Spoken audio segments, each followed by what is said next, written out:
is devastating. This is devastating. This side.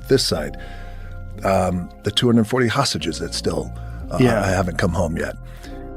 But also, where does it go? Right, where does it go? The Palestinian protest shut down the Oscars tonight.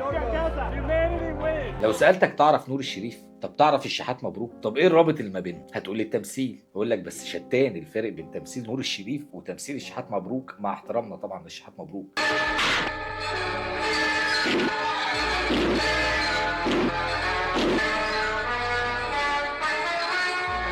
خط النار، السنين اللي قضيناها على خط النار كنا بنسدد دين النكسه اللي في رقبتنا يا اخوانكي، وممكن تحصل نكسه تاني لو سيبنا البلد في ايدين الهبيشه اللي زينا. لكن مواصفات الجسم هي الاساس، يعني ما ينفعش مثلا نور الشريف يبقى مدرب كمال اجسام، لكن ينفع يبقى مدرس عادي. لكن الجسم له مواصفات اساسيه برضه في السينما، مش بس السينما المصريه، السينما العالميه كمان. يعني هتلاقي جنب روبرتو دينيرو والباتشينو Hasta la vista, baby.